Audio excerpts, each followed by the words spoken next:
Hi, and welcome back to episode 16 of the Snowboard Instructor Podcast.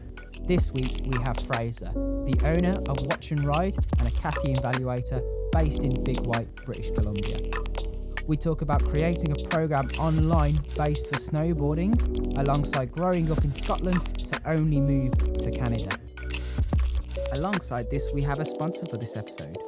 Watch and Ride is an online snowboarding school which focuses on improving your ability no matter what level you are. With loads of quick tutorials and feedback from high-level instructors, you're bound to improve not just your technical ability, but also your knowledge. They also have a fitness program to help maintain your fitness for next season of shredding. As we all know, lockdown has made us a bit lazy. Visit Watch and Ride and use the coupon code Snowboard Instructor Podcast for 25% off your order. We hope you enjoy this episode and have a great day.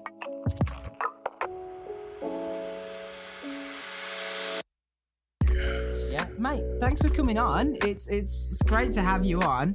How are the questions for today? All right? Did you have a quick look through them, Fraser?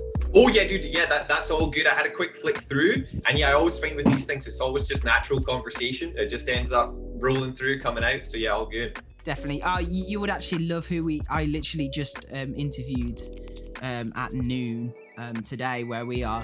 I interviewed my friend Swifty. He's a double above. Nice. He's a double above amputee knee, so he got his legs blown off in Ireland, and he's like the first double above knee amputee snowboard instructor in the UK. What? It's great so guy. So cool. That's awesome. Yeah, he's got the best gob ever. So he kind of like goes off on one. It's great. But super nice guy. Yeah, he's made his own specially made bindings for his snowboard to put his stumps in. So cool. Which he's going to hopefully mass produce with a couple of partnerships and kind of get snowboard adapting awesome. Normalized a bit more. So it's really cool. Super sweet. Well, that's guy. awesome. That's one of the main things that I always look to is like increasing accessibility to snow sports. So whether it's through, disability or even just cost, because that's the one thing I find, like snowboarding is like the rich man's sport. So a lot of times that's a lot what I heard from customers. Like by the time I pay for my lift ticket, my gear, my clothes, all these things, like lessons are the last thing in my mind. So when people can't actually learn how to have a good time, they just go, oh, well, I won't bother. So the sport never grows. But yeah, if you increase accessibility to everyone, that's really where you see snowboarding take off and have longevity. Yeah, definitely. It's quite interesting here in the UK, especially where me and Alec are, that the demographic usually in the Midlands is quite low income, so you get quite a lot of low income families especially come to the Snow Dome and ride, and we have camps such as snow camps where it's great that you see it's a charity that helps kind of kids who don't really have brought up in like an upbringing with a low income family and being able to kind of do these sports, which is really cool. You don't see that much in any of the other domes because the demographics there is higher wealth, higher income, especially like in London and Hemel, of course. Of course. But yeah, it's pretty cool to see. But yeah, it's quite cool, especially with all the dry slopes, and it helps. But yeah, I kind of want to get straight into it, actually, Fraser. I know you've talked to me about it, and we had a great conversation last time. Yeah. But yeah, I kind of want to go again. How you started in snowboarding? What was like your first lesson, and how did you get into it, buddy? Yeah, dude, I love it. And yeah, thank you for having me on. My pleasure for sure. So for me, guys, I first learned it was actually Bellahouston dry ski slope in Glasgow. So literally, wooden frame with AstroTurf on it, and they always sprinkle it. So yeah, I was about 12 or 13, and I remember watching the snowboard movie Out Cold, and I just remember getting obsessed with snowboarding. Like I thought it looked like the coolest lifestyle ever. So yeah, I learned in a dry ski slope, and then my parents took me away to Steamboat Springs in Colorado. So I'd actually learned in a dry ski slope for 2 years, and then I remember the first time I hit snow, and you get that feeling of like the side cut and the carve and snow. I was like sold for life. I was like, okay, this is an incredible. So yeah, that's kind of where the journey started. And then for me, just learning on the dry ski slope and then kind of going away for a week, a year here and there. Yeah. And in terms of how you found the dry slope community in Glasgow, how was that like the first time you were there, and the people around that dry slope? Oh, it was awesome, man. Like they always had like the little cafe in the bar. Everyone was always so friendly. They had the little freestyle jib nights or jib afternoons and the slalom courses. So yeah, it was always just such a cool community. And I think that's the one big thing that attracts everyone to snow sports. Is just everyone's so friendly and everyone likes the adventure, the aspect of exploring with it. So yeah, you always just get a bunch of cool people that like to do rad shit. Yeah. Yeah. Did you ever do any kind of board related sports before? So did you have any experience in like skateboarding or surfboarding or? Yeah, a little bit of skateboarding and then a little bit of longboarding as well. And then really when I came out to Kelowna is when I kind of got hard into longboarding. Then you do wake surfing, wakeboarding. So yeah, no real water sports until I moved out to Canada. But yeah, roots in skateboarding for sure. So you had the idea of like, did you ever think it was gonna feel similar on the first time you were on it, or were you like, oh yeah, it's just like skateboarding? And then how did you Yeah, find that? a little bit for sure. And that's the one thing I always find with teaching people. Like if you have people that skate or wake surf, like they take to it like a duck to water. And yeah, they're just athletic. They understand the movements even with their feet. Because that's the big thing I always find with beginner snowboarders is they tend to make like big clunky movements. Whereas if you have a skateboarder, they're used to making those more refined movements with their feet and their lower joints. And yeah, they always pick up super quick. Nice. Do you always find? Have you ever taught anyone like, so like full on fitness, like fitness buffs? So like these like big, like The Rock, and they're like the most tensest shit in the world, and they just cannot relax, and so therefore they can't get the feeling of it. And it's just 100%. It's the best. Well, yeah, and that's the big thing with snowboarding is you have to like flow, you have to be relaxed, Yeah. you have to feel what's going underneath your feet, and yeah, if you're too tense, you just lock up. And yeah, they're always the guys that can't even pick themselves up from the floor, and they're like, "Hey, can you help me up?" And they're like 280 pounds. You're like, Jesus, yeah, oh yeah. I love seeing the comparison. It's quite funny when we do lessons for like beginner lessons. We have this really small instructor called Georgie, and every so often she'll have like a lesson with this really big guy on, and the size comparison's great. You see her like trying to take this guy down the slope, and when he falls over, she's like, just asks someone else to come over to help the guy up because she generally just can't pull the guy up. Just message me now. Oh, because Ears were burning. Yeah. That's awesome.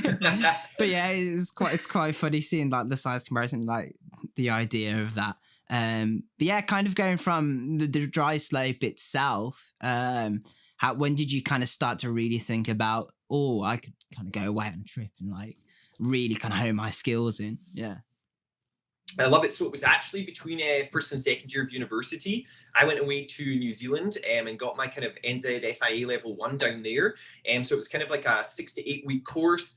So it was awesome. I was supposed to do my level 2 there, but blew out my knee, so I had to come home early. And really from there, when I was back doing like university, I was just like, man, I can't wait to get back on a snowboard. It took me about a year or so of rehab. And then as soon as I graduated university, came away to Canada to do a snowboard instructor's course with Snow School.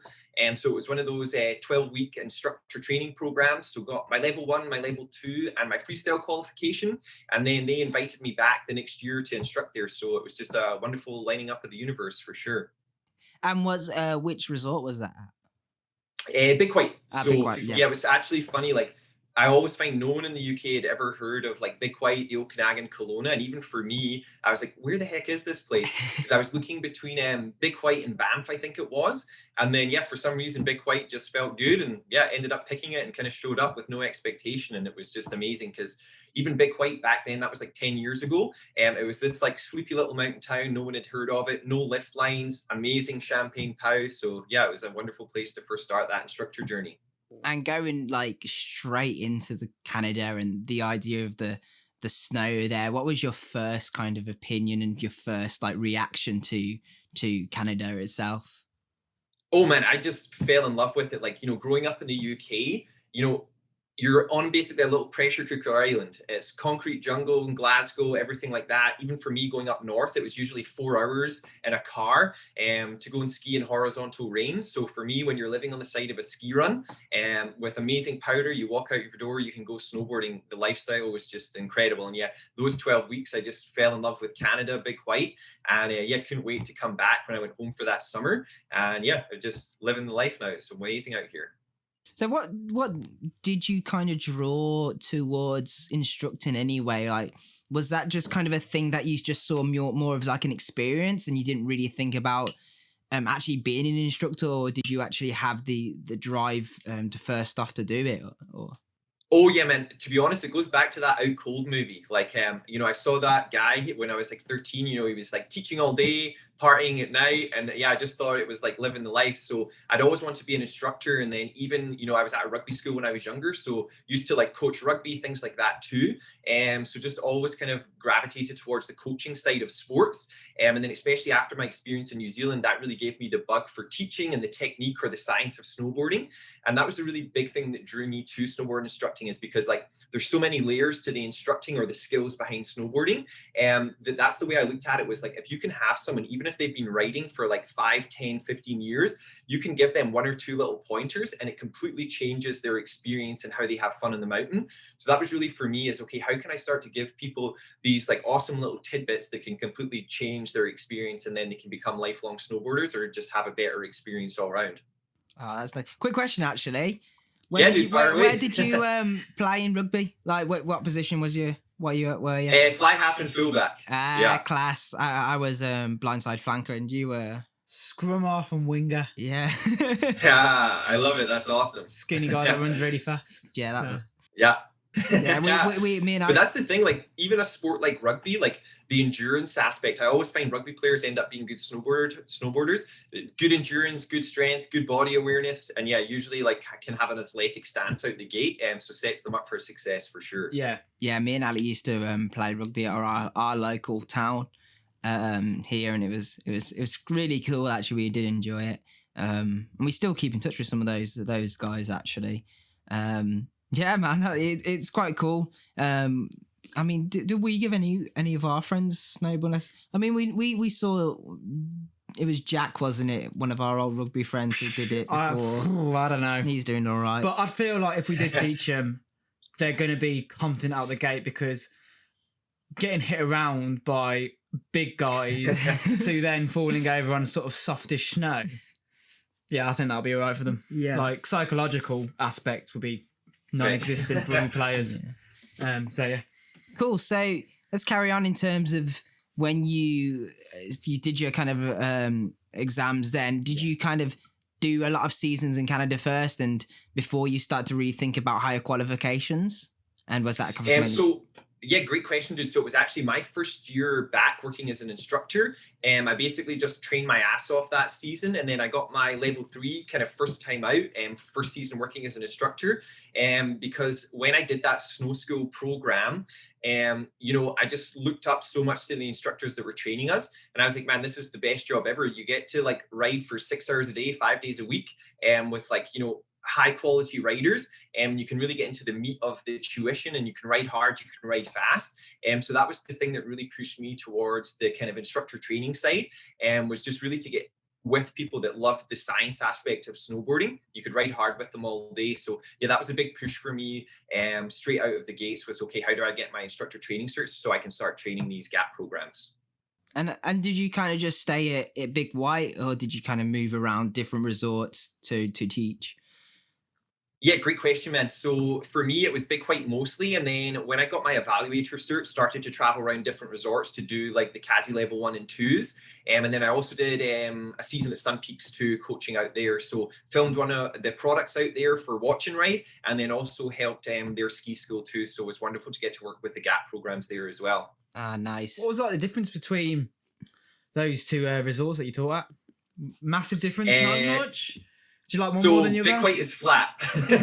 Big White is very flat compared to Sun Peaks. Big White is like wonderful kind of rolling terrain. But the cool thing about Sun Peaks is you have like steep groomed black runs and just way more terrain. Like I think they're either the first or second largest like skiable terrain in Canada. So when I got to Sun Peaks, it was like a kid in a candy shop. The terrain there is just amazing. And they have the same kind of consistent snow as Big White, that kind of champagne pow. So yeah, Sun Peaks in terms of terrain is just incredible. Yeah. And what made you kind of just really choose Canada over New Zealand from that first time you went New Zealand?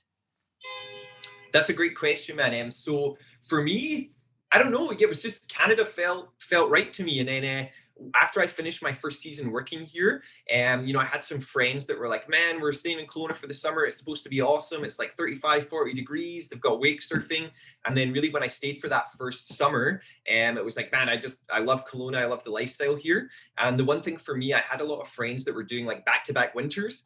But for me, I was usually like 130 days a year or a season on snow at Biggie. So after the end of the season ended, I just wanted to thaw out, have a bit of a change of exercise, give my body a break. So that was really for me to have that winter summer aspect. Oh, that definitely makes sense. I still got New Zealand on my list, and I really want to go. It's a gorgeous place. Yeah, even Queenstown I find very similar to the Okanagan where I live. They've got the lake, they've got the mountains. The mountains a short drive away too. So it actually reminds me a lot of Kelowna. Nice. So kind of going from the certifications, especially that level 3 and 4. I kind of want you just to go into detail on your experience with those certifications, those qualifications, mainly like the process behind it, what you kind of struggle with and the challenges of that, and then evidently the improvements that you kind of taken away from those exams. Yeah, absolutely, man. So I guess the biggest thing I always find for instructors, especially when they're making that gap between like level 2 and level 3, is just consistency, time on snow, time riding, time teaching. So that was really the one thing that I really tried to do was that first season when I was going for the level 3 is, every day when we didn't have lessons, there was a core group of us that always kind of talked about snowboarding technique. We always nerded out about it. Like, hey, I'm trying this or I'm trying that, or this is the feeling I'm getting when I'm doing that. So we used to always just push each other. We would go out and ride on the afternoon and the morning if there was no lessons. And that was the thing, is just sharing ideas and actually being able to try and refine movements. Because that's the biggest thing I find too, is going from bigger clunky movements to really getting that proprioception and self-awareness of where your position is on top of the board, or how your movements are actually affecting the board underneath your feet and what response or result you're getting from it. So I find that it's just the subtlety of movement, refined movements, because that's the cool thing you start to see with snowboarders that can perform at a really high level, is they can be getting crazy performance for them snowboard, but it looks like they're hardly moving, because they're actually using the equipment, they're using the side cut, they're using the rebound they can get from the board, and they're very refined and subtle with their movements. Definitely just geeking out about it. It's great. I always love geeking out about different types of ways how to manipulate the board. Well, and that's the biggest thing is like, when we had a core group of us that were kind of like, cert chasing, and everyone had a different body type. You have tall people, you have small people, you have big people, you have thin people, you have lean people, you have muscular people, and everyone's body moves in a different way. They have their own patterns of movement. Like it gets ingrained in you over lifetime. Like, what other sports have you played? How do you sit at work? How do you skateboard? How do you stand? What's your posture like? How do you work out in the gym? All these things translate into how you move in a snowboard. So that's the cool thing, is when people start to share and like, oh, when I move in this way, the board responds in that way. So not everyone can snowboard in the same way. So that's kind of the big thing that got me, was like, if you can have fun getting from the top of the lift to the bottom of the mountain, that's the main thing. And there is no right or wrongs in snowboarding. There's only consequences. So the big thing for us as instructors is efficiency. I always find is the word. How do we be more efficient with our movements so that we can be more in control and have better response from the board? And how did you find the process of your pedagogy and your teach on those higher qualifications? So, dude, actually for me, the pedagogy side, I don't mean to say came easily to me, but I found because I did that 12-week instructor course and like the GAP program, they taught us using that pedagogy method for 12 weeks. So when I started to do the level 3 training or the level 4 training, it was like, oh, I've already seen this for 12 weeks. So it was easy for me to kind of correlate the two of, what's the idea? How are we trying to deliver this? What's the teaching methodology? What's the writing methodology? So that definitely helped me out a lot. Whereas I see some instructors struggle with the pedagogy component if they've just been doing kind of normal lessons, or they've just been working at a ski school and they haven't really had that ability to train underneath a higher level cert. They don't really have that same like learning by osmosis when you see a higher level instructor like giving it to you. Okay, yeah. Can we go in a bit more with that pedagogy? Because as a basic, I know we've done it with other people, but from your personal view that I'd like to see, can we go a bit more into it? So like how it all works and that shit, because as a Bayesian instructor, I don't know what pedagogy is. So please enlighten me. Yeah, of course. So I guess pedagogy is instructing instructors how to instruct. Is the key of that. So when we look at pedagogy, it's always like a kind of like a sandwich. So you have your pedagogy layer. So you set the scene with the student, what kind of writer we have, what we're focusing on, what the skill set is, and what the teaching methodology is we're using to kind of influence that lesson. And then basically you set the scene with it. And then you actually just demo the lesson. So that's you as the instructor, with the other instructors going through the process of that lesson. So the what, the why, the how, the what, the why, the how. There we go. And then also the teaching methodology you're using. So whether you're isolating a specific skill or you're using kind of a feedback mechanism. So you actually just demo that lesson, and then at the end you do the wrap up. So hey, did you see how I did that? Did you see how we did this? Did you pay extra attention to my use of words here? So yeah, it's just that kind of pedagogy sandwich. So set the scene for the instructors, demo the lesson, and then wrap it up. Oh, I get you. For teaching methods, would it be just like sort of, as you said, how you teach it in that sort of sense? So are you going to be a bit more inclusive in your teaching, or maybe are you going to maybe pair them and make it a bit more of a reciprocal sort of thing? So figure out the line, or... So yeah, to get really nerdy here, I guess. So in the CASI, so the Canadian Association of Snowboard Instructors, our kind of teaching methodologies would be whole, part, whole, building block, or guided discovery. Okay. Yeah. So basically, picking one of those. So whole, part, whole is where you would kind of watch the rider, and then you kind of see, okay, we have our 3 core competencies. So you would see, okay, what core competency is lacking here? So we have centered and mobile, turning with the lower body, and then balanced over the working edge. So when I look at this rider, what core competency is deficient?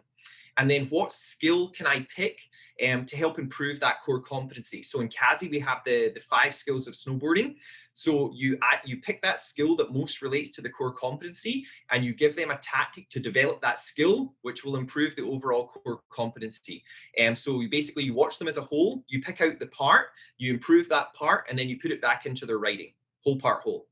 So the way I think about that is it's almost like a personal trainer in the gym. So they would basically look at your body and they would say, okay, Max, we're going to work on your biceps, your triceps, and your back today. Here's some very specific tactics or exercises to improve that part of your body. And then, you walk out of the gym looking buff and good and feeling good and rocking good. So basically that's the same kind of thing with snowboarding skills, is we isolate those specific skills, develop the specific skill, and then you're riding like a pro overall. Guided discovery is more when you maybe suggest an idea or a feeling, and then you can take them through different terrain, bumps, trees, carving, and you're basically through the use of questioning and trying to get that rider to come to their own answers. Yeah. And then the building block. Yeah, sorry, on you go. I was just going to say, I got to admit, I fucking love guided discovery, because it's, you give them the question, you just try and hint at it, and then you just see them trying to process what you're saying, and then they go, "Oh, do I have to do this?" And you're like, "Fuck yes!" Yeah.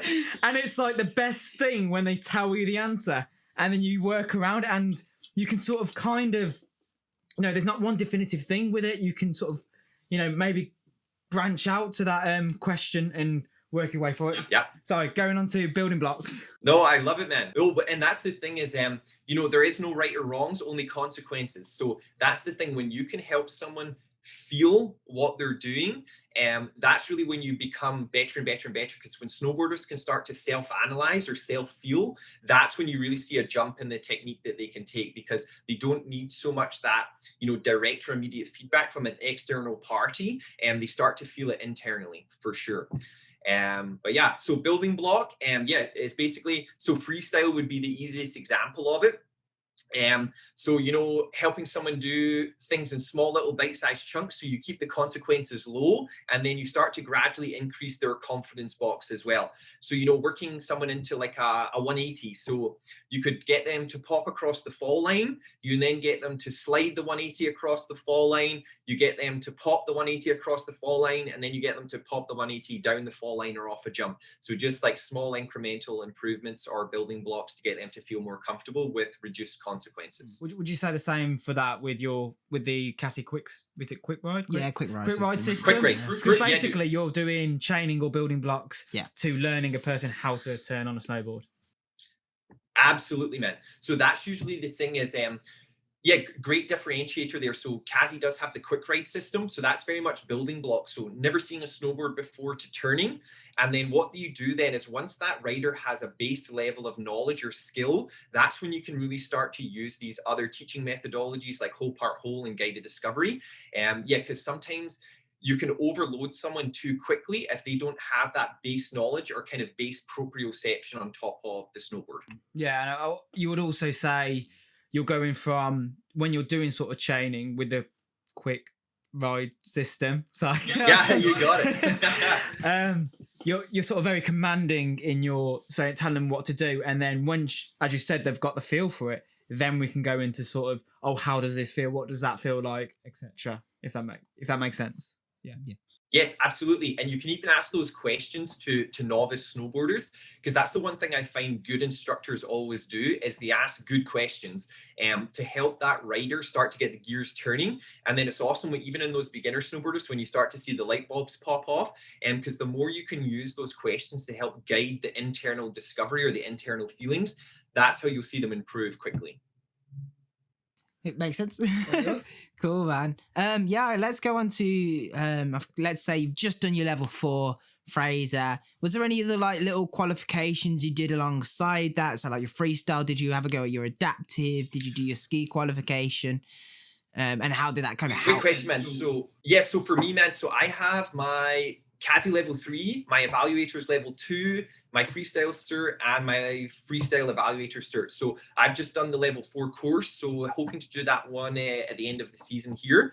Life just got busy with Watch and Ride. Never managed to make the exam at the end of the season for sure. But for me, moving through that process, it was just, awesome. You just acquire more and more knowledge about the sport. And the cool thing about it as well is even doing the exams is just a wonderful thing, because I guess a lot of people, like if you've been out of school or out of university, you've never been in that kind of pressure cooker situation where you have to perform on the spot. So that's the cool thing about these exams is doing all the prep work, and then you go into that and it's that feeling of what's the outcome of this going to be, staying calm, get your breathing on point, because the moment you start to panic or rush or like plan too far ahead, that's when it messes you up. Because I always saw instructors, like even on the level 3 exam, word for word, they would have written out their lesson plan. So like, I'm going to say this at this point, and this is where I'm going to stop, and this is what I'm going to do. But what happens if you show up in the day and it's white out, or it's a bluebird, or it's super icy, or it's really powdery? You have to be able to adapt and change on the spot. So I always like to think about the aspect of, if you're really solid in knowing the science behind snowboarding, you really have to show up to these exams and see who's standing in front of you. And the way to think about it is, how do I help the riders that are in front of me right now? Based on the conditions, based on who I have in my group, based on what the weaknesses are of that group. So you really have to kind of be able to do it on the fly. I always found people that pre-planned out their lessons, that's where you would see them stumble, because the moment something shows up in that exam that they weren't expecting, that's where it all unravels really quickly. Yeah. And was throughout those kind of qualifications, especially like the evaluator stuff, was there any kind of methods or any kind of ideas and analogies and whatnot that you took from the CASI guide and that you've kind of really stuck in your head and it's always kind of been with you? Oh man, for sure. Like I guess the biggest ones for me that I really took out of the 4 course. So it was something I've been playing in with my writing a lot, but this is going to get really nerdy. Go for it. So early tail pressure. So like say that's like the arc of your snowboarding turns. The earlier you can get your tail pressure right at the start of that turn, the more control you're going to have to be able to manage the pressure and the speed throughout your turn. Because if you don't get that early tail pressure, like right at the start of the turn, it's too late. So if you're too heavy in the front foot or you don't move towards the tail, that's where you'll start to get that chatter as you start to ride, faster or with more performance or in steeper terrain. So early tail pressure is huge. For sure. And then also the ability of having that more open stance. So CASI back in the day they used to call it the CASI robot. People were so obsessed with being like, right in line with the board, like shoulders and hips totally in line. So the one thing is, if you actually start to have a little bit more of an open stance, so you can have your hips in line with the snowboard, but almost think about your zipper in your jacket, turning it 45 degrees to your front foot. So that allows you to maintain a little bit of tension in your core. And then you can have that nice kind of open riding stance, so you can really laterally move between the edges. So that was something for me to unwind the CASI technique a little bit over the last couple of years, because I was like, you have to be in line, but then just breaking that stance a little bit. Because as you start to get into the level 4 realms, you need to have that open stance to be able to laterally move and maintain that core tension. Yeah, I sort of find that difficult. I get what you mean. I think Basie is starting to get out of that sort of system of robot style riding, and it seemed like it was a lot worse a couple of years back. But now they're saying you can open yourself up, but as long as you're in confines with the snowboards. However, that still feels in Basie you're still a bit square. When obviously when I see and tried CASI riding, it's a lot more open. It's New Zealand will say it's a lot more proactive in their riding. Proactive rather than reactive. Yeah, it does work. It does make you feel sort of you've got your core engaged, and you do feel that tension. And it helps it massively when you're dealing with variable terrain such as like bumps, moguls, etc. Because then you can be proactive to the terrain that you're going in. Yeah. And it can stick up and and that shit. Nail on the head. One of the things that really helped me was if you imagine basically two walls coming up from your toe edge and your heel edge.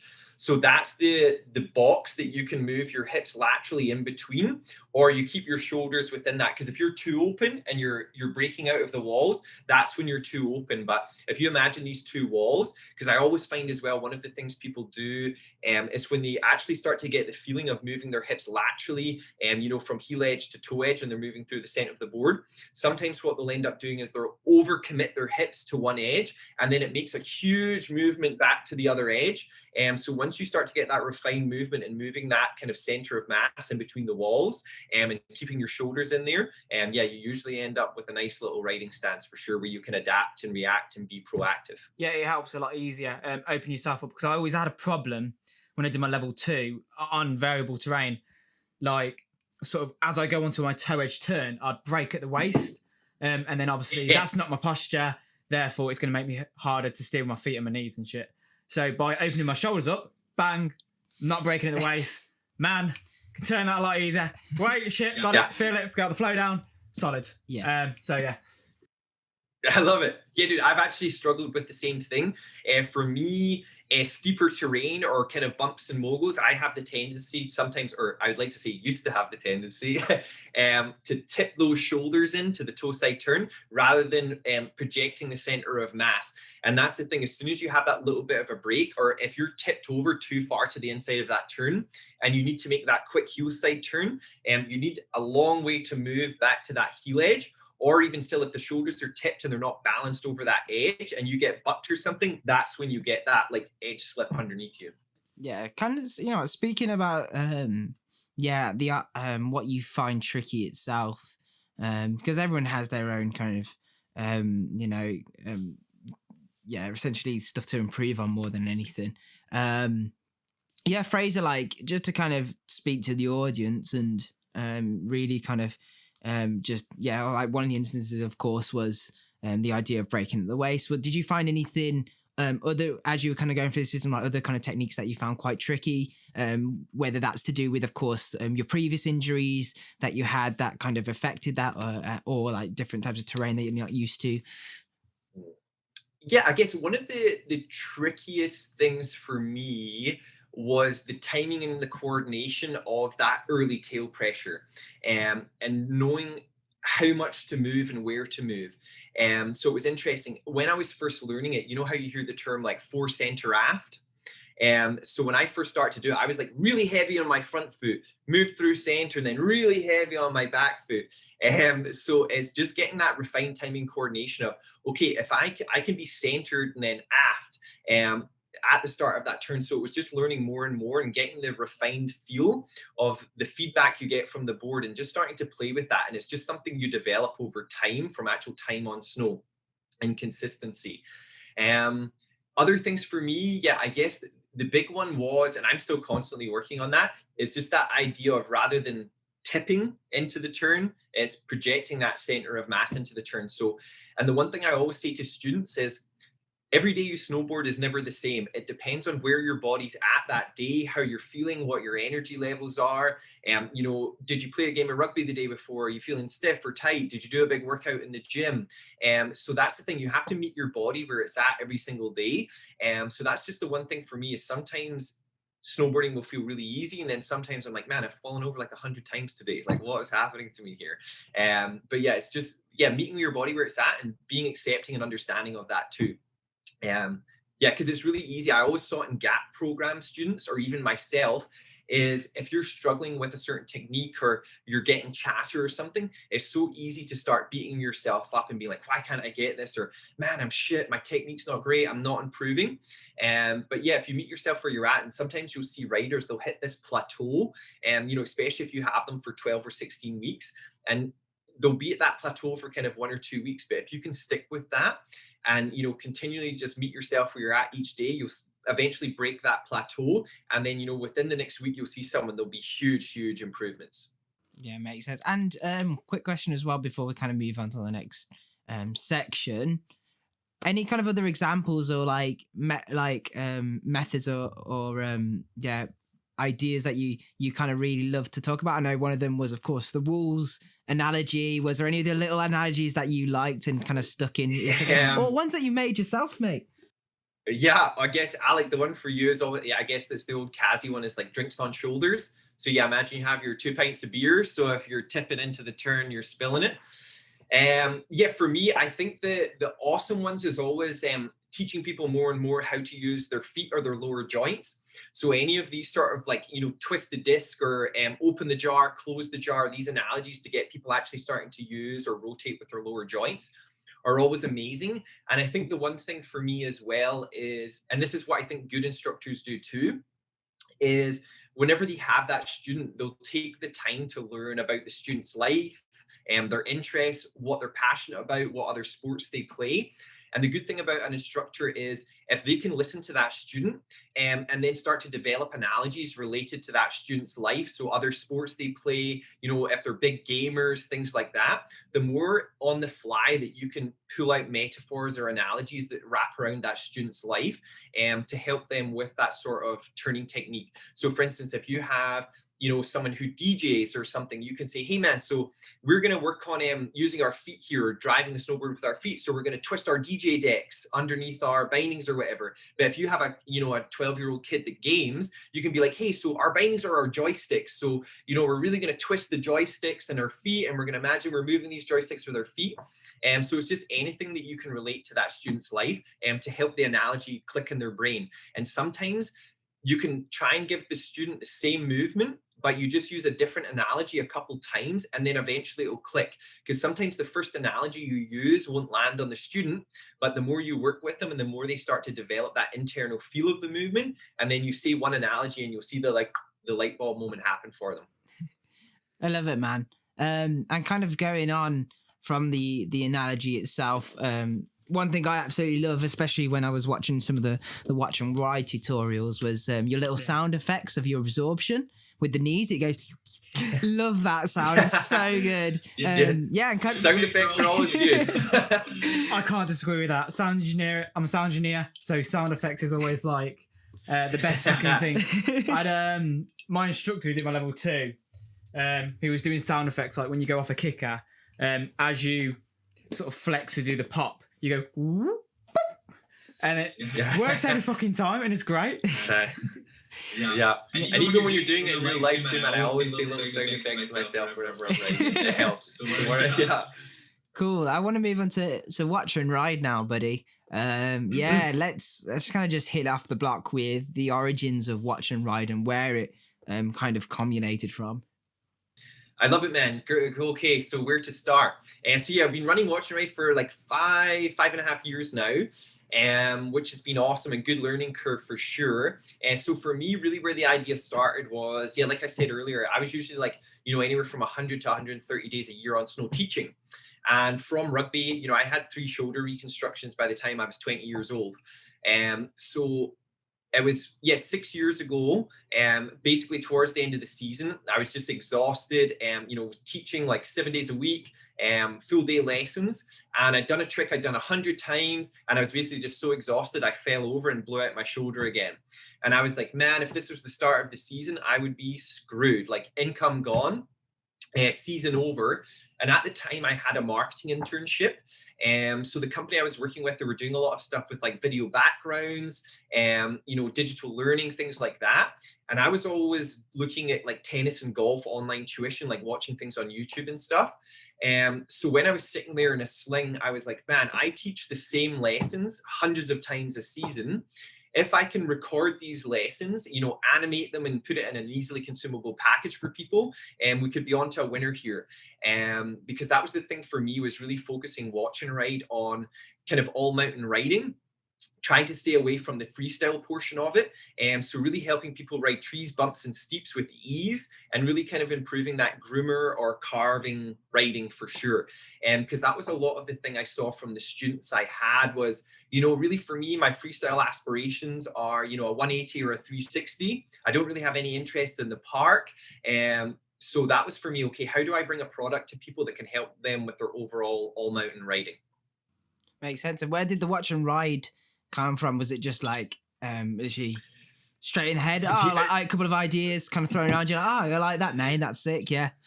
Yeah, totally, dude. So that was the thing where I was thinking for ages, like pinging around ideas for this. So that was the whole thing, was just like, okay, if we can deliver the lessons, give people a really good what, why, how, teach them the science behind snowboarding, they can watch that at home and then literally just go and ride and practice themselves on the slopes.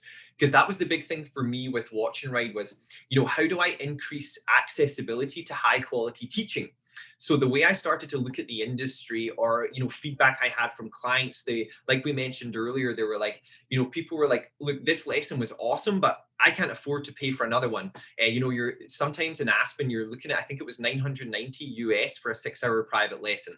So just the lesson prices were astronomical. Lift ticket prices were rising year over year. That was the biggest things I heard from families was, by the time I've paid for my lift ticket, my gear, my kids' lift ticket, everything like that, lessons are the last thing we can afford. And usually lessons are the most important thing to give people a safe time and also a fun time on the slope. Because if people don't have any of that technique knowledge, they end up getting really frustrated and pissed off with snowboarding, and then they just walk away from the sport. And that was always the saddest thing for me. You would see sometimes like boyfriend and girlfriend teaching each other in the beginner slope, and they were like screaming at each other, and you're like, oh my God. Then one of them ends up walking off in a huff, and you're like, that person's never going to snowboard again. And that was always super, super sad for me. Yeah, you see that a lot of time. Yeah, we see it all the time, to be fair, in the Snowdome. And, that's the big thing I find with lessons too. What I heard from some students was, if I take a 2-hour or a 4-hour group lesson or a 6-hour private, that's time I could be riding with my friends or my buddies. So that was the thing for me is, okay, how do I really empower students to be in charge of their own learning, so that they can either practice with their friends or they can have these ideas of tactics they can go and practice. And then, they could just go out, practice with their buddies, have a fun time, and then really learn the ins and outs or the science behind snowboarding. Good, man. Yeah. And I think leading on to that, that's basically what snowboarding's about. That's what it's born from. A bunch of guys pissing around, learning from each other. Up on totally. Yeah. And, that was one thing I always found out with like these instructor qualifications or these instructor bodies is, usually when we're doing a lesson, we kind of Miyagi the student, and we Yeah. teach them without really teaching them the science, because we don't want to overload students with like instructor terminology. So, our 3 core competencies, the 5 skills, we kind of keep that one close to our chest. So I was always like, hey, why don't we just like give the students the secret knowledge, like, hey, these are the 5 skills, this is how we snowboard, here's tactics to improve each skill. Because snowboarders, I always found like, or that was the thing I really found doing a gap program, was I was like, oh, I just thought snowboarding was turning left and turning right. But then when you actually start to see, okay, there's actually core skills involved with this sport, and when you start to break each skill down and you improve each one of those skills, you really improve your overall riding. So that was really the light bulb moment for me, and was like, oh my God, like, how do I give other people this knowledge to really give them the keys to the kingdom so they can actually start that self-analysis and self-improvement without an instructor having to be there. Definitely. And in that first year that of Watch and Ride, how did that go in the progression of the business itself? Like, what did you find, struggle with, stuff that you like accomplished as well, like the highs and lows of it? Great question, man. So one thing I learned is media takes way longer than you think it's going to. So yeah, that was the first thing for us, is really the first season. We basically spent a season filming the first product we launched. So yeah, we launched, so season number 1 of Watch and Ride was basically just filming.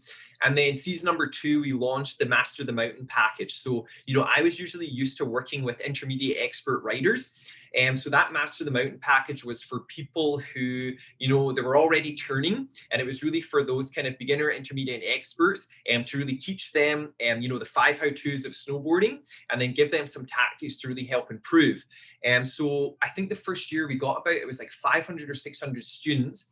And then a lot of the feedback was from beginner or novice riders who hadn't even begun to learn snowboarding yet, or they were struggling to turn. And they were like, hey man, like, this course looks great, but like, I'm still stuck on one edge. I'm on my heel edge, or I'm on my toe edge. I can't even turn yet. Or there was people from that hadn't picked up snowboarding yet, and they were like, I was really interested to learn, but this is basically coming straight in for someone who can already turn. So that was really awesome feedback we started to get from the customer base, and some people that were kind of following the social media accounts. And then basically the next year we filmed the beginner series. So that was really like never seeing a snowboard before to turning. And the beginner series is really what helped open up the kind of watch and ride market for us, because I always found when you're trying to sell an intermediate or an expert snowboarder, there's more of an education cycle. So especially if people aren't lesson takers, or they're self-taught or friend taught, they would be like, man, I can get down a black run. Like, I don't need a lesson. Like, what are you talking about? And I'm like, oh my God, you're exactly the kind of person that needs a lesson. You see them coming down a black diamond and they're like totally counter rotated, like hucking around. And I'm like, okay, awesome, man. You can shred, you can get down, but you could be way more efficient. So that is the thing, the efficiencies, and helping people understand in that education cycle that, even if you have been riding for 20 years, you can still make, a couple of changes in your riding that will completely change how you interact with the mountain and your snowboard, and you can have way more fun. So we found the beginners were, much more receptive to online learning, because that was one of the biggest things we had too, was people were like, online snowboard school, that's the dumbest thing ever. Like, snowboarding is a physical sport. Like, what do you mean learn online? So once people actually started to see like, oh my God, like, you've got the 5 how-tos of snowboarding, we can watch these like individual tactics at home and then go and practice them. That was when people were like, oh, okay. And then we brought out the free trial, things like that, to give people a look into the back end. And so they could really start to see, okay, snowboarding is way more than I thought it was. And this is a really cool system where I can learn at home, get those base techniques, knowledge, and kind of the key core competencies behind riding, and then I can actually just go out and practice myself on snow. Sounds good, man. One thing I really want to kind of go into that really interests me about Watch and Ride, and what I think's really unique about it is the getting instructors on board to analyze people. Of course, if you're able to kind of talk to us about that service and the instructors you have on board to help with that, and what helps alongside that. Yeah, I love it, man. So it's called Analyze Your Ride. So that was one of the biggest things that I noticed. So immediate feedback improves. So, if I'm out on the hill with a student, in real time, I can be like, oh man, you see like what happened there? Yeah, you were like a little loaded on the back foot, or man, you loaded the nose too much, or, you were broken at the waist there. So when people get that immediate feedback, they're like, ding, ding, ding. Okay, I get it. That resulted in this consequence. Let's not do that again. So that was the kind of thing, one of the biggest bridges between online and in-person learning is that feedback aspect. So, we had people that were like, I'm loving the course. I'm loving all, the little movements, like, pop across, things like that. So they just started to ask, hey man, can you like watch this video? So what we could do is we said, send us, some footage of you riding on a groomer or you riding in bumps. And then what we looked at, and easily from a couple turns, you can see someone's bad habits or their movement patterns. So what we started to do was, okay, awesome. Like, this is really good about your riding, and this is what you could potentially improve on. And then this lesson from the school, if you go and practice this, it will help you iron out those bad habits. And then they would send us them actually practicing the tactic or the exercise. So you could see them develop over time. So for that, it's just awesome. People have been sending us either just links to their YouTube account, or they'll just send us like their iPhone or their GoPro footage. And then we just have a little software system where we can go and draw on the video. And then, we basically say, hey, this is going on here. You're broken at the waist, or you're too much in the back foot. And then, we just give them a little list of lessons to go and practice. And then usually we find that helps them bridge that kind of in-person online feedback. So I've taken on 2 instructors this year who are helping me. I used to just do it all myself, and then the volume started to get more and more. Brought on 2 other instructors. So they're 2 CASI level 3s, and they're evaluators as well. So nice to be able to have that kind of higher level cert, have eyes on it too. So it's been nice to help it scale that way. Nice. And did you ever feel like expanding on that? And we will kind of go into the future of Watch and Ride anyway. But kind of going from the idea of the services of that offer. Was there any other kind of services that you were looking to do with Watch and Ride? Kind of going on to that. Sorry, go on. Awesome. So last season we launched the Snowboard Fit package. So that was I got a partnership with one of my personal trainer kind of kinesthesiology buddies in Kelowna here. So that was an awesome way, because for me, I always look at snowboarding holistically. So when I was in the off season, in the gym doing like yoga, mobility training, breathwork training, all these kind of different things, when I went back on snow, I was like, holy shit, like I haven't snowboarded all summer, but I've started the season and I'm like riding way better than I was last season. And so that was really the thing for me with that Snowboard Fit package was, okay, how do we get people training in the off season or training throughout the season so that they can really basically hit their peak and they can continue to perform better and better. So I started to really look at snowboarding holistically. So for Snowboard Fit, there's basically 4 kind of areas we like to improve people's bodies. So they've got their strength and power, they've got their flexibility and mobility, they have their endurance, and then their balance and coordination. So we wanted to give people like bodyweight exercises that they could do at home, so that when they did go on holiday for their snowboarding trip or they came out for the season, they could feel strong and confident, and they were actually developing proprioception and body awareness. So if they were doing the lessons from the school, they were like, okay, I know I'm broken at the waist, or I know my posture's a little broken here, I'm on the back foot. So that's one thing, is you don't have to be riding to improve your snowboarding. You can do it at home, and you can do squats, you can do all these things to really help your riding as well. So the fitness aspect of snowboarding is huge, because even for the gap programs, we had people, they basically came for their desk job to 12 weeks on snow, and people do too much too quickly after doing too little for too long. And that's always when you end up with an injury. So for me, it was like, okay, how do we really start to get people to look at snowboarding holistically, so that when they are actually riding, they're performing better? Yeah, that makes sense. I'm guessing you've just had like loads of people, especially on lessons, who've just been like absolutely dead on their first run, and they're just like panting just because of the not being doing as much exercise. Yeah. Yeah. Um, So one of the amazing things that I always try and teach students, and I'm trying to do it more and more in watching right now, is actually like breathing when you're snowboarding. So to get really nerdy here, guys, I guess like if you're like mouth breathing, like short, sharp breathing from your chest, like that's when you'll be really exhausted, you'll fatigue quickly, you'll make poor decisions, and you don't have enough oxygen to think properly. So one thing I always try to teach students is like nasal breathing, because when you're actually breathing in and out through your nose and from your diaphragm, and you're actually helping oxygenate your body, you can think more clearly, your endurance improves, your lung capacity improves. And you can actually like maintain focus a lot better too. So it's like weird, like little things that people don't really think. They're like, how does that apply to snowboarding? But yeah, if you're like charging a black diamond run and you start to get really fatigued and breathing really heavily, that's usually when you'll blow out or make a mistake. I'm starting to do the nose breathing now, as you just said it. Yeah. And moving on from, and we will talk about the future of Watch and Ride, but a quick question in terms of how, where you based out of, because I know you guys are based out of Sun Peaks, and we did really talk about why already that you've based yourselves out of there in terms of the terrain and whatnot. Was there any other kind of like other places that you were thinking of kind of basing out of, or was it just set on Sun Peaks really? So, I mean, the one thing for us as well now is, I try and travel around resorts in BC. So usually the tips you'll see on the Watch and Ride social media, so we call them just SB quick tips, so snowboard quick tips. They're kind of filmed all over BC. But yeah, most of the product was done out of just Sun Peaks and Big White. So that's the wonderful thing about where I live here in the Okanagan is, within I'd say 3 hours, you have basically like Revelstoke, Kicking Horse, Silver Star, Apex. So there's just wonderful terrain all around here. So that's the cool thing about, so I actually haven't worked at a ski school now for, oh my goodness, man, 3-4 years. It's just me doing CASI work, so the evaluator work, and then working with students through Watch and Ride. So that's the cool thing about doing the online tuition now is, not really locked to one particular resort, which is cool.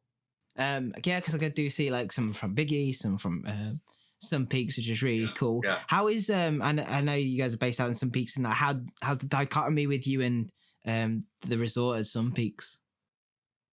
Yeah, wonderful, man. So yeah, for me, so we filmed the last product there two seasons ago now, which was like the beginner series. Yeah, man, so it's been great. I just try and advertise them and Big White through all of our like tips, things like that. We have the logos at the end of the lessons, things like that. So yeah, that's the one thing for me is, even for Watch and Ride, online tuition will never take the place of an in-person lesson. So that was the one thing for me was, how do we have the online product give people, a taste of what instruction and improvement feels like, so that they're actually more intrigued and enticed to take an in-person lesson? Because that was one of the things I always found that people shied away from in-person teaching was because, one, the price tag, but then two, they didn't actually know what happened in the lesson or what to expect in a lesson. So that was the one thing we always saw with places like Sun Peaks and Big White was, okay, if we can advertise the ski school through this online tuition and then give them a discount in person, that will hopefully encourage the exchange of students to the ski school as well. And one of the big focuses we're starting to have now is to work with shops or kind of retailers and manufacturers. So the big thing for me was, okay, how do we help like supplement snowboarding hard goods? So people buying boards, boots, and bindings.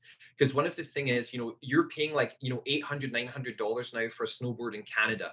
And if you don't actually know how to use a side cut or get rebound out of a snowboard, you're wasting like $700 of that snowboard. So that was the one thing for me was, okay, how do we start to pair Watch and Ride memberships with snowboarding hard goods, so that people, once they buy their equipment, they can actually learn how to use it properly and kind of get the most value and an enjoyment out of it.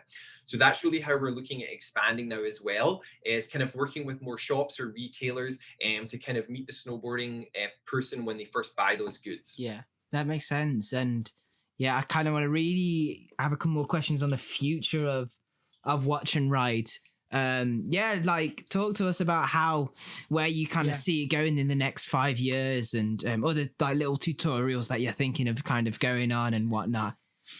Yeah, I love it. So for me at the moment, yeah, just working with other instructors to start filling out the Instagram and the social channels with different instructing personalities.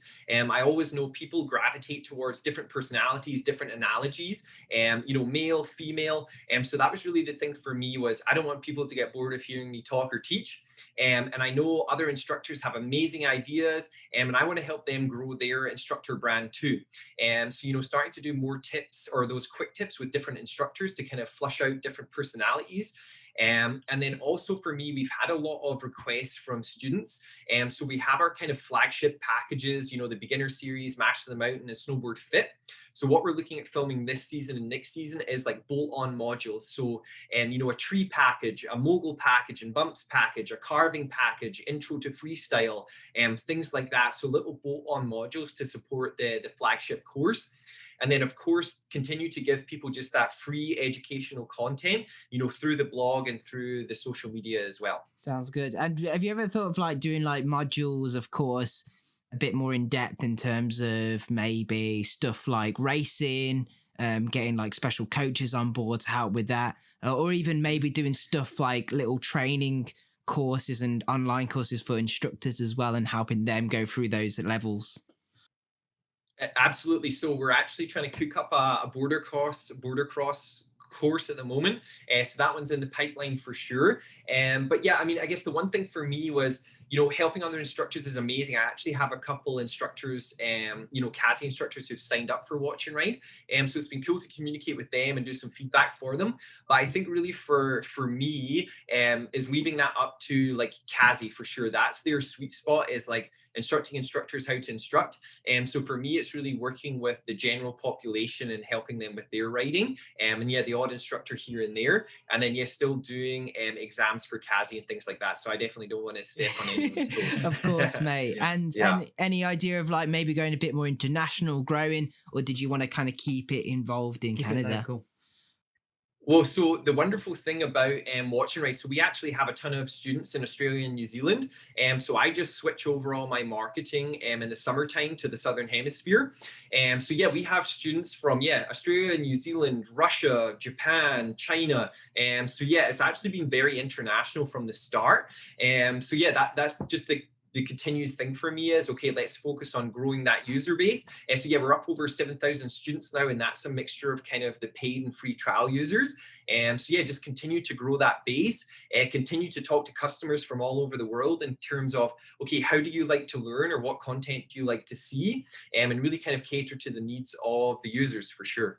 Sick, buddy. I'm glad it's kind of going well, and it's definitely really interesting to kind of see like Watch and Ride. It's pretty much like, I'd say like the first online school that I've seen anyway for snowboarding in general.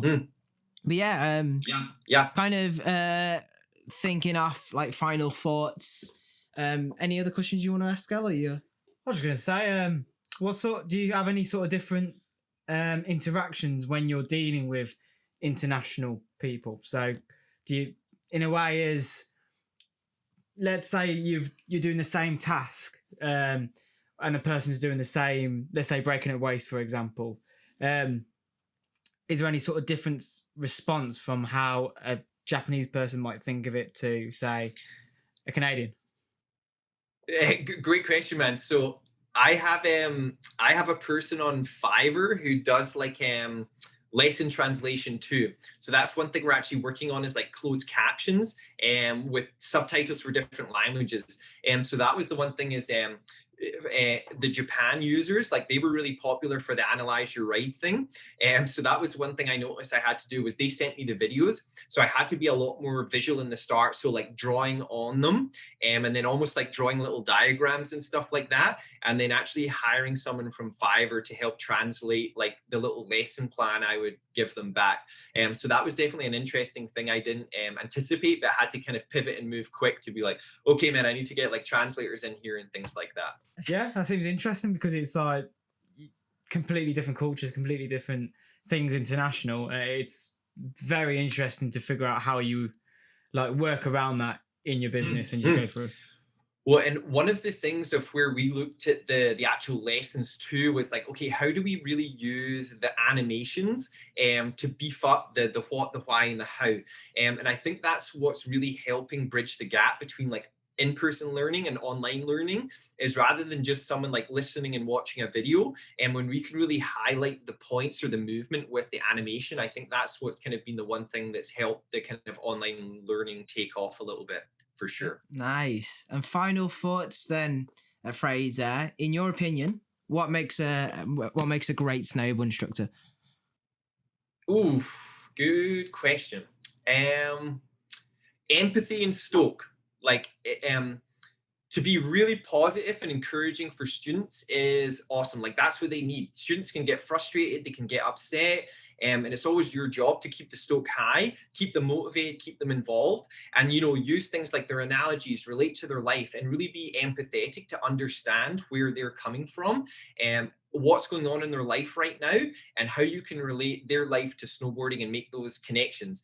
Because I always used to say that, like, I'm not a snowboarding instructor, I'm a therapist. Because it was funny when I always found, like, especially with the gap programs or when people are out on holiday, when you get them in nature and they're on a chairlift or they're doing something exciting and adventurous like snowboarding, their barriers become so much lower. And so when you can ask them questions about their life, they start talking and like, this is going on and that's going on, and you're hearing about all the ins and outs of their life and their aspect. And it was a wonderful thing. And just for you as an instructor to be a great listener, and to know when to talk, when not to talk, let the person tell their story, and then really start to build that lesson around them as a person.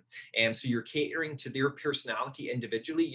Are they a visual learner, auditory learner, kinesthetic learner, things like that. So the great thing a good instructor does is, even if you have a group lesson with 8 people, each person thinks they're having a private lesson. And that's the most important part, is the eye contact, the rapport aspect of it, the relationship building aspect of it. Because if that person doesn't know, like, and trust you, they won't respond well to your teaching. So you first have to build that relationship with them, make them feel seen and heard, and then that's where you can really start to cater the individual lesson around them and how they learn, or what's actually going on in their life. Yeah, that's a good answer, man. Liked it. And anything going in your life at the moment in terms of what does the future hold for Fraser Johnston? Yeah, that's a wonderful question, man. So yeah, for me, so I'm actually still working at the Tech Accelerator here in Kelowna. So Watch and Ride actually went through their Venture Acceleration program like 5.5 years ago when I first started. So I've been working here for 2 years, working with the startup and scale up companies, other technology companies. So that's been amazing for me. Just as I got more into the business side and the technology side of Watch and Ride, it just became a huge passion. So it's awesome to be able to help other entrepreneurs with their startups. And then just for me, continued growth of Watch and Ride. So more content, more instructors, help more people have a better experience on the mountain, man, for sure. And yeah, definitely get tons of writing in myself. Yeah, it is the plan. Yeah, sounds good, man. Yeah, before we kind of really wrap everything up, where can we find you on Watch and Ride? Plug yourself and with the handles and of course like the website. Yeah. Shameless plug, I love it, for sure. So at Watch and Ride on Instagram, Twitter, Facebook is the best place to find those free quick tips and things like that. Watchandride.com, and you can get your free trial on there. The beginner series, Master the Mountain, Snowboard Fit, definitely check them out. And the other place I really recommend people go to is the Watch and Ride blog. So we have 50 plus articles on there, different aspects of snowboarding, whether it's like breathing, meditation, how to overcome fear, mindset, riding in trees. So good place to check out. A ton of free resources in there too. Other big place we have is the Ride Tribe. So that's like the Watch and Ride group for members. So wonderful place just to connect with some other riders, share like tips, techniques, what's working well for you, what's sticky, any new techniques you're trying in your riding, those kind of ideas. So just trying to get that information share, because that's how I really learned, was going out with my own buddies and my own friends and saying like, I'm trying this today, or this is the feeling I'm working on. What are you working on? And just to have that sounding board to bounce off each other is really when your own gears start to turn and you can start to develop more of that internal awareness on a snowboard. Awesome. Thanks so much for joining, Fraser, and hope everything's going well, and I hope we get to shred when we're back in. Dude, I would love it. Yeah, absolutely. Thank you so much. Yeah.